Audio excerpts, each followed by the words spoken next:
You don't need to erase the parts of you that you see as unacceptable, but what helps our mental well being is for us to start developing the capacity to tolerate the inner tensions that are created once we finally observe, acknowledge, and see the parts of us that we judge in others.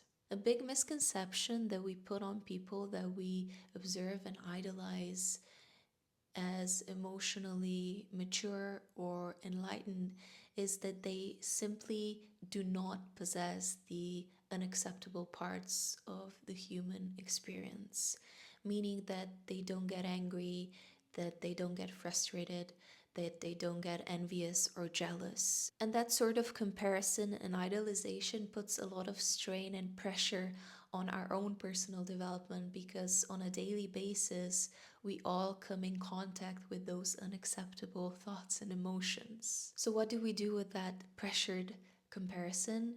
We self suppress those unacceptable emotions, and with that, we only see them in others. And with that, we usually judge them and we pretend that they're simply not part of our character or personality, or at least it's not something that we can show publicly.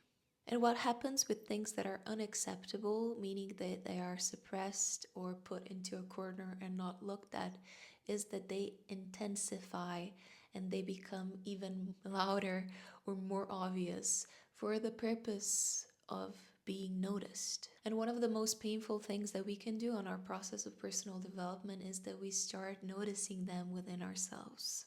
And that creates two opportunities for us. One of them is that we actually take personal accountability for the hurt that we caused, consciously or unconsciously, in relationships with others, and the most important thing, in the relationship with ourselves.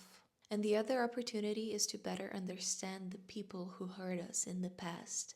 That doesn't mean that we take their personal responsibility for the hurt that they caused, but it does mean that we do now know where the hurt in them that was projected onto us came from. Which means that if there is no opportunity within those relationships to reconcile and repair, we can be the person that we needed in those relationships, in the other relationships where we were hurtful, where we were dismissive, or where we were suppressing the unacceptable parts that we all share in our human experience.